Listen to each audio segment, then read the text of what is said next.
Hey everyone, welcome back to another edition of BSTV. Today we are reviewing 90 Day. This title was John opens up about his past. I think that's what it was. Was it John tells the truth? John's forced to tell the truth? Something like that?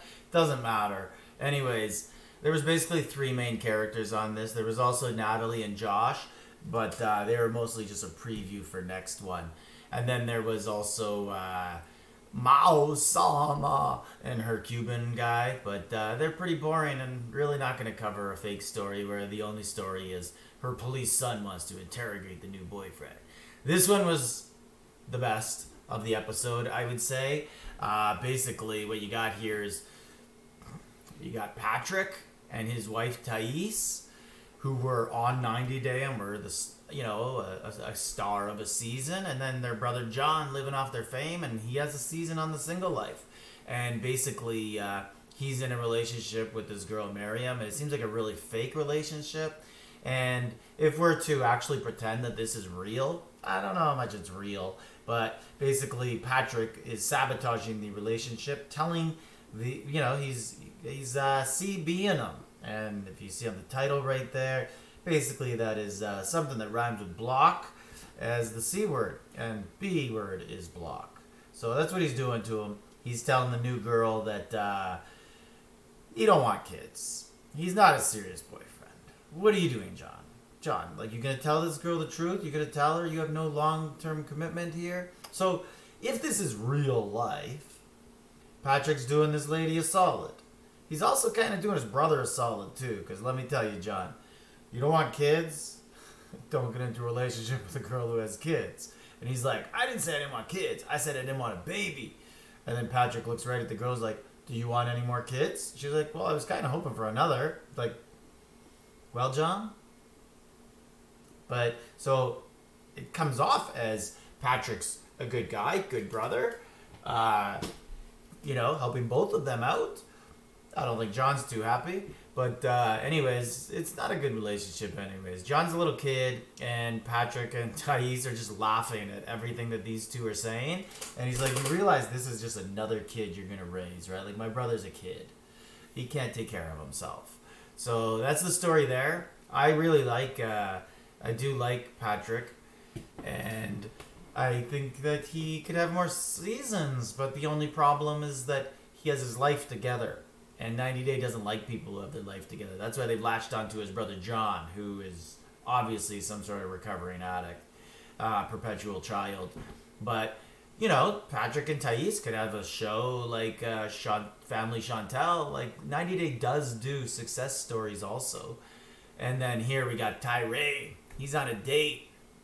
And I'd say that she actually seems to be a very nice person and kind of into him, but she does tell him, like, let's be realistic. We live nowhere near each other.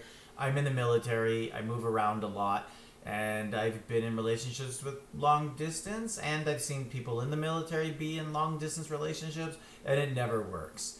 And Tyree, you know what doesn't work? Wearing light colored shirts in 105 degree heat in New Orleans. Like, dude, if you're going to be sweaty, wear dark colors. It absorbs it. I learned this lesson in college, in university in Canada. I was at a bar one night, and I was wearing a shirt almost exactly the same color as Tyree. And it was just getting, like, the little, like, sprinkles of sweat. You could just see, like, little tiny dots in certain spaces.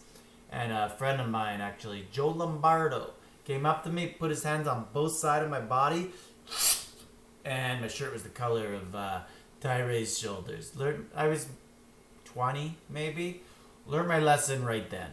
Yeah, dark colors helps. And then here, this is the other storyline. We're still on with Tim and Jamal and Veronica.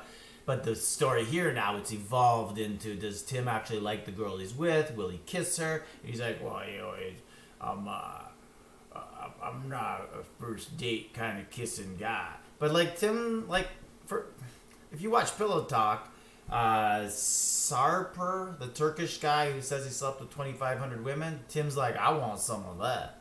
I want his life. But it's like, you don't want his life because you won't even kiss your girl on a first date. And then Tim was on his season of 90 Day.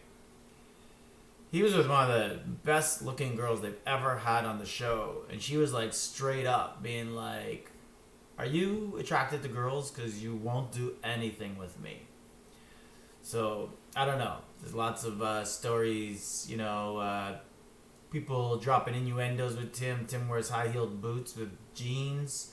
He's very androgynous. I don't know. He's dating a girl now, but here you could see he tries to stop her from kissing him because he hasn't brushed his teeth.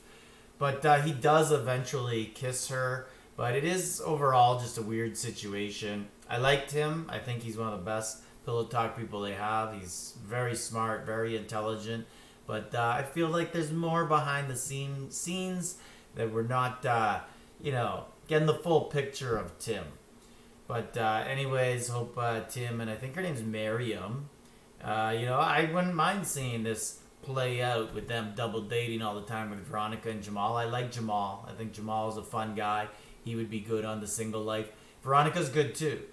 I think they're both good together, but they're also entertaining people to be apart and be dating other people. Anyways, let me know in the comments what you guys thought of the episode, and subscribe, leave a comment.